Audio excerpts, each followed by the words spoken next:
இந்தியாவுக்காக வந்து தமிழ்நாடு தனியாக போராடிட்டு இந்தியாவுக்காக தமிழ்நாடு போராடிட்டு தனியாக போராடிட்டு அதை பத்தி கமல் சார் வந்து என்னுடைய ரொம்ப நெருங்கிய நண்பர், எல்லாருக்கும் தெரியும். அவர் இந்த தேர்தலில் போட்டியிடல, அவர் கட்சி சார்பாக யாருமே போட்டியிடல. அவருக்கு பதில் இல்லை. என்டிஏ கூட்டணி இன்னைக்கு தமிழகத்துல ஒவ்வொரு இடத்துக்கு போகும்போது எல்லா இடத்துலயும் இந்திய கூட்டணி, தேசிய ஜனநாயக கூட்டணிக்கு மிகப்பெரிய வெற்றி காத்துட்டு இருக்கு. இது பார்த்தோம் திமுக காரங்களுக்கு ஒரு பயம் ஏற்படுத்திருக்கு. அந்த பயத்துலதான் அவங்க எல்லாரும் உட்கார்ந்துட்டு இருக்காங்க. போற இடம் எல்லாமே வந்து தேவையில்லாத விஷயங்கள் பேசிட்டு இருக்காங்க. திசை திருப்புறதுக்காக வேலையெல்லாம் செஞ்சுட்டு இருக்காங்க. இது எல்லாமே ஒரு தோல்வி பயத்துலதான் நடந்துட்டு இருக்கு. செந்தில் பாலாஜி கரூர் வந்து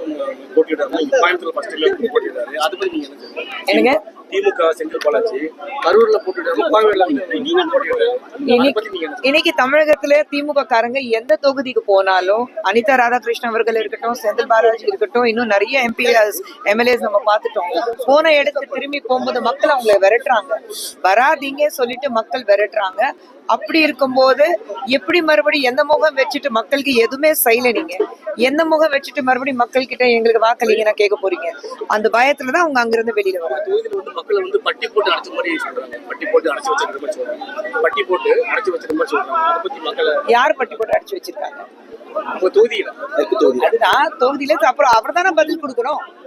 அவர் தொகுதியில அவர் தானே பதில் கொடுக்கணும். 5 வருஷமா நீங்க எம்எல்ஏ இருந்திருக்கீங்கல்ல, நீங்க பதில் சொல்லுங்க. 10 ரூபாய் செந்தில் பாலாஜி ஊருக்கே தெரியும். அப்போ அதுக்கு அவர் தானே பதில் கொடுக்கணும்.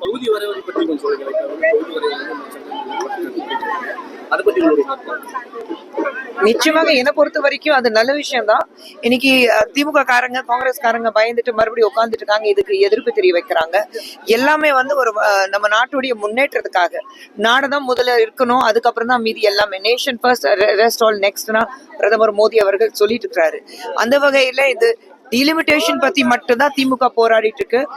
ஆனா அதுலயும் வந்து 33% பெண்களுக்கு ஒரு ரிசர்வேஷன் பில் பாஸ் ஆயிருக்கு. அதை பத்தி ஒரு வார்த்தையாவது பேசுறாங்களா?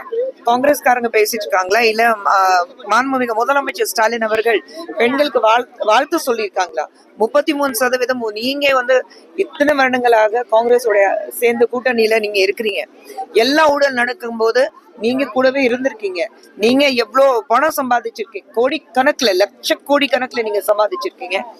இதை நாங்க போய் சொல்றோம்னா, இதை வந்து அவங்களுடைய நீதி அமைச்சராக இருக்கும்போது பிடிஆர் அவர்களே சொல்லியிருக்கிறாரு. அந்த ஆடியோ எல்லாருக்கும் தெரியும். 30,000 கோடி என்ன எங்க வைக்க போறாங்கன்னா அது ஒரு இடத்துல. அது தாண்டி காங்கிரஸ் கூட இருக்கும்போது எத்தனையோ 1000 கோடி நீங்க சம்பாதிச்சிருக்கீங்க. அப்போ ஊழல் நடக்கும் போது நீங்க கூட இருக்கீங்க, மக்களுக்கு நல்லது செய்ய மாட்டீங்க. ஆனா இன்னைக்கு பெண்களுக்காக ஒரு நல்ல திட்டம் வரும்போது 33% பெண்களுடைய ரிசர்வேஷன் பில் வரும்போது அதுக்கு ஒரு வாழ்த்தும் கூட சொல்ல தெரியலன்னா, அதுக்கப்புறம் நீங்க மக்களுக்கு பெண்களுக்கு என்ன செய்ய போறீங்கன்னா எனக்கு தெரியல.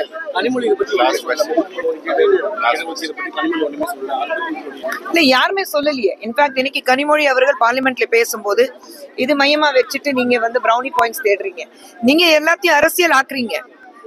இப்போ இன்னைக்கு வந்து டீலிமிட்டேஷன் முதலமைச்சர் அவர்களுக்கு புரியலன்னா, கூடவே வந்து வட இந்தியால இருந்து வந்தவங்களுக்குனாலதான் தமிழகத்துல இவ்வளவு பிரச்சனைகள் இருக்கு முதலமைச்சர் சொல்லிக்கிறாரு.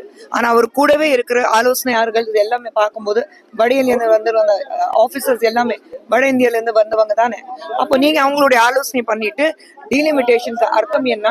மேக்சிமம் பெனிஃபிட் தமிழகத்துக்கு நடக்க போகுது. எல்லாமே தோல்வி பயம். 39 சீட்ஸ் இன்னைக்கு பார்லிமெண்ட்ல தமிழகத்துல இருக்கு.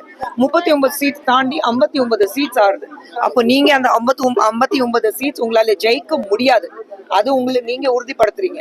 அந்த பயத்துலதான் இந்த 39 சீட் எப்படியாவது நான் காசு கொடுத்து காப்பாத்திடுவேன். மீதி 20 சீட் எக்ஸ்ட்ரா இருக்கு, அதுக்கு நான் எங்க இருந்து காசு கொடுப்பேன்? நான் என் பாக்கெட்ல இருந்து காசு கொடுக்கவே மக்களுக்கு. அந்த பயத்துல நீங்க உட்கார்ந்துட்டு இருக்கீங்க.